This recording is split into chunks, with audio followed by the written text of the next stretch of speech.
Some of you take some of the show way too literally. Way too literally. No, my 3 and my 5-year-old do not actually poop their pants, okay?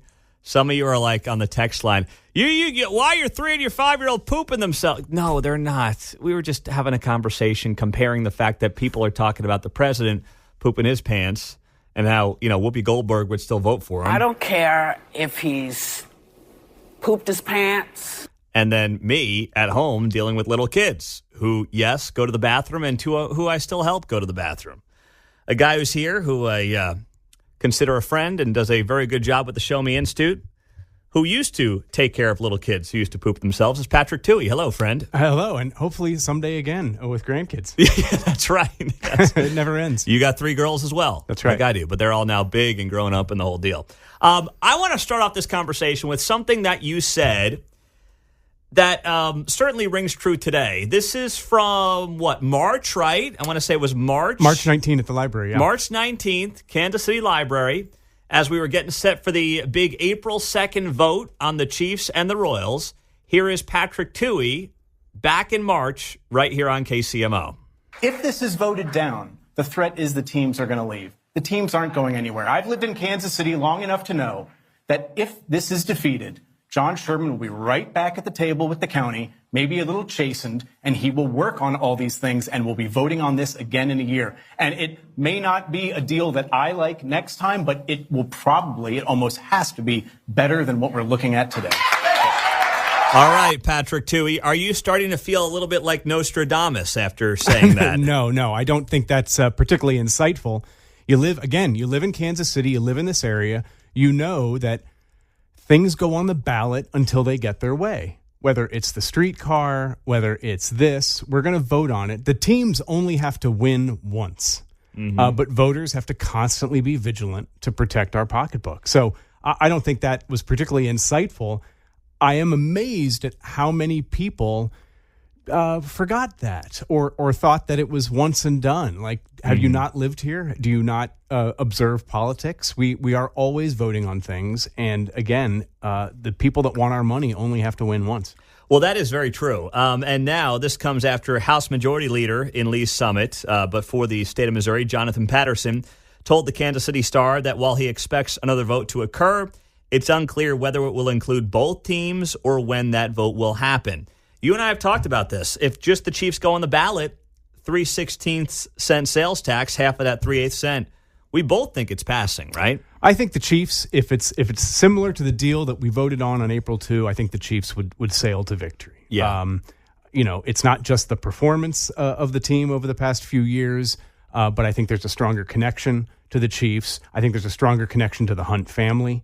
So, I don't think anything has changed. Really, it's trying to figure out what do the Royals want, and I don't really know that anyone knows what they want. Leading up until April 2, it appeared they didn't know what they wanted. I think they have this idea that they want people fighting over them. They want Kansas and North Kansas City and Kansas City, Missouri, all, getting into competitive bids and falling all over themselves, and that just hasn't happened. The Royals need to take the first step. They're the ones that are asking for something and say, here's what we want. Here's our side of the negotiation, including the CBA and the lease agreements and all that type of stuff. And then you start negotiating. But the idea that the Royals or any team that has an ask should just sit back and expect everybody to come to them is upside down. And they have not pulled the card out yet of, another city. They haven't gone there yet, to their credit. Well, I think they would if another city was willing to entertain it. We heard a lot about Nashville, but Nashville wants an expansion team. If the Royals or the Chiefs were in any kind of serious negotiations with other cities, we would have heard about it because that's the leverage they want. They would leak it. But absolutely. The other city would talk about it too. Look what we're doing. Great things, bringing jobs, all that BS we heard here in Kansas City. So I just don't think the Royals are in the position that they think they are in. But again, I have no insight. I don't know what's going on the inside. But the Royals need to step up. They need to describe what they want. They need to be much more concrete and confident in it than they were last time. And we'll start from there. But the idea that this will vote on this again and maybe again, should be of no surprise. Yeah. So now the question is, the governor was here this week. He talked to Clay County. I mean, do you see Clay County as a viable option? Clay County doesn't have the population, I think, that could easily generate the kind of money that a team is looking for. So maybe the rate of taxation for a smaller population would have to be higher. Mm-hmm. But based on their own April 2 votes on smaller issues around, I don't imagine that's the population that's eager to give the money to the Royals that they want. Yeah, I mean, I had heard, and I don't think it's ever been confirmed, but that the Royals were looking at a penny sales tax up there. That's insane. If you go through and look at those records we got from an open records request, they started off with a very ambitious ask, and it was whittled down. I want to say it was 5/8 at the end. So just over half a penny sales tax. But again, it was, and again, the county, Clay County, to its credit, had said, before we're going to put any of these things on the April 2 ballot, we want a CBA, we want all these concrete things, the same things that Jackson County asked for, but the Royals didn't want to show their hand. They didn't want to give any details. So again, it depends on what the ask is, and of course it's going to depend on what the state is willing to give, if anything. Everything is up on the air. We don't know any details, but I don't think people should be surprised that we're going to be voting on this again. And the governor's race is going to play a big role in this. Absolutely. And they're all going to take a position. They're not just playing to Kansas City. They're playing to rural counties that don't like the idea of state tax money going to just benefit Kansas City or Jackson County. So, it's a political football, right? Yeah. And we'll see how it plays out. But it really, to me, underscores what a mess that April 2 ballot fight was, what an own goal it was, especially for the Royals, how they absolutely screwed it on that campaign.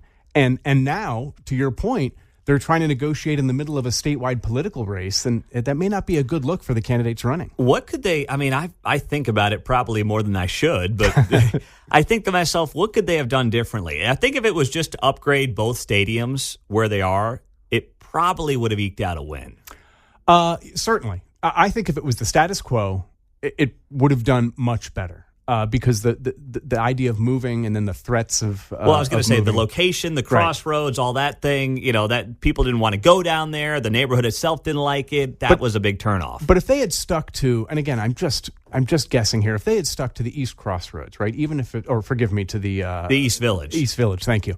If they had stayed there, if they had just done their work and negotiated a CBA and figured out lease agreements and some sort of deals, they would have had a much better case. But recall, 2 weeks before the vote, they didn't have any of these things. And I think a point I made before is by not having a signed CBA, a community benefits agreement, and then putting it on the ballot, what they did was give all the community groups they were negotiating with a huge amount of leverage. And they all got their checks and they're cashing them and the whole deal. And so they, the team complained like, well, people were asking us for too much. Right. You gave them all this political leverage by putting it on the ballot before they had signed at the bottom of the document. It was just a mess. Yeah. I mean, it was like a ransom is really what they did to themselves and they, in many respects. And remember, the Jackson County executive vetoed the April 2 vote. Mm-hmm. A majority of legislators said they were going to support him. Mm-hmm. And then the Royals and the Chiefs ran ads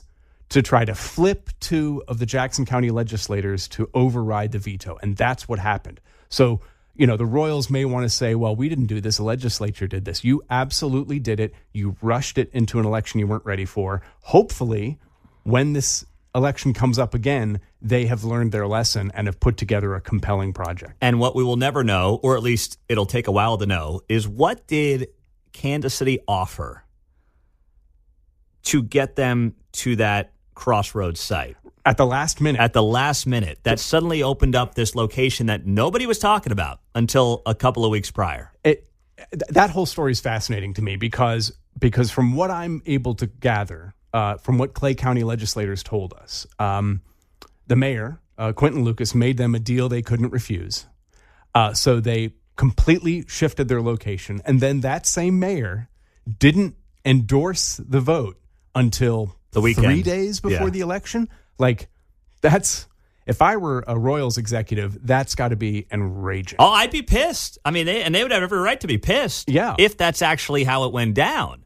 But what could he have promised them? That's what I keep thinking. What could he have promised them? I mean, maybe it was a deal through Port KC where he said, we're going to put you here, we're going to give you everything you want, and we're going to allow you to develop this giant area around it. Sort of like what they did with the Current, right? So the Current talks about a small park, but the owners are getting to develop that whole riverfront. Just like the Orioles and the Angelos family, just like John Sherman, it's not these teams that are building wealth. It's all the development around it. These team owners are becoming more property developers than they are team owners. That's where the money is. And so it just seems to be the sign of the times. These guys own a team, use the team to get themselves so much more different business. Unbelievable. Patrick Tuohey, great work as always. Thanks for being here. That's my pleasure. I can't wait to keep this conversation going. It's good for let's be honest. It's good for business. If you're in sports and political talk, it's got to be great for business. Oh, my goodness. And good for guys like you as well. So we appreciate you being here.